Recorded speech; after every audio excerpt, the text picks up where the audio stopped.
இது ஒரு 1 kg tender coconut cake தாங்க. கஸ்டமைசேஷன் எதுவுமே கிடையாது.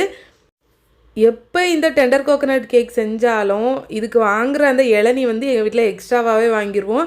ஏன்னா இளநீ தண்ணி இருக்குது பார்த்தீங்களா, அது கூடால அந்த கண்டன்ஸ் மில்கை சேர்த்து மிக்ஸ் பண்ணி குடித்தோன்னா டேஸ்ட் அவ்வளோ சூப்பராக இருக்குங்க. நான் நிறைய வீடியோவில் இது ஷேர் பண்ணியிருப்பேன்.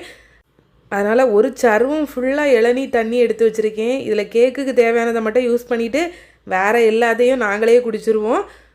இளநீ தண்ணியில் கண்டன்ஸ் மில்க் சேர்த்தா எவ்வளோ டேஸ்ட்டாக இருக்குமோ அதை விட இது சூப்பராக இருக்குங்க. அந்த இளநீக்குள்ளே இருக்கக்கூடிய அந்த ஃப்ளெஷ்ஷை மட்டும் எடுத்து லைட்டாக மிக்ஸி ஜாரில் போட்டு கொரப்பாக அரைச்சிட்டு அது கூடயுமே கண்டன்ஸ் மில்கை சேர்த்து எடுத்து வச்சுருக்கேன்.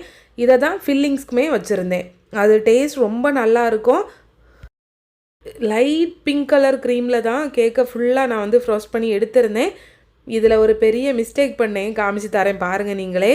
இதை நல்ல ஒரு ஷார்ப் எட்ஜஸ் வர்ற மாதிரி நல்லா ஃப்ரோஸ்டிங் பண்ணி எடுத்துட்டு அதுக்கப்புறமா லைட்டாக சைடில் ஃப்ரில்ஸ் மாதிரி போடலாம் அப்படின்ட்டு ஒரு நாசில் எடுத்து ஃபஸ்ட்டு ட்ரை பண்ணினேன். இதுக்கு முன்னாடி நான் நிறைய வாட்டி போட்டிருக்கேன். ஆனால் இப்போ கொஞ்சம் கேப் ஆனனால எனக்கு இது மறந்து போன மாதிரி ஆயிடுச்சு. இதில் வந்துட்டு ஃபஸ்ட்டு இந்த ஃப்ரில் நாசில் வச்சு போட்டு பார்த்தேன். அதுக்கப்புறம் தான் தெரிஞ்சுது இது வேலைக்கே ஆகாது அப்படின்ட்டு. இருந்தாலுமே அதை வச்சு ஃபஸ்ட்டு ஒரு மேலே ஒரு லைன் போட்டு பார்த்தேன். மேலே சரியாக வரத்தோடனே எடுத்து கீழே போட்டு பார்த்தேன். கீழே போட்டாலுமே ஒழுங்காக வரவே இல்லை. அதுக்கப்புறம் பழையபடி முதர்ந்தே கோடை வளத்தையும் அழிச்சிட்டு திருப்பி போடுங்கிற மாதிரி எல்லா க்ரீமையும் எடுத்து திருப்பி ரோஸ் நாசில் வச்சு ஃப்ரில்ஸ் போட்டோன்னா கரெக்டாக வரும். நான் முன்னாடி ஃபுல்லுமே அதை வச்சு தான் போடுவேன். ஆனால் இந்த வாட்டி வந்து கொஞ்சம் வித்தியாசமாக ட்ரை பண்ணுவோமேனு பார்த்தேன். ஆனால் ஒன்றும் வேலைக்கு ஆகலை. அதனால் ரோஸ் நாசில் வச்சே ஃபைனலாக முடிச்சுட்டேன். நிறைய கேக்கில் பார்த்துருக்கேன், க்ரீமை வந்து இப்படி ஸ்டாண்டிங் பொசிஷனில் ரோஸ் மாதிரி போட்டு வச்சுருப்பாங்க. இது எப்படி க்ரீம் இப்படி நிற்குதுன்னு ஸ்டார்டிங்கில் முன்னாடிலாம் நினச்சிருக்கேன். ஆனால் இதுதான் அதுக்கு வேலைப்பாடுன்னு இப்போ தெரிஞ்சிடுச்சு.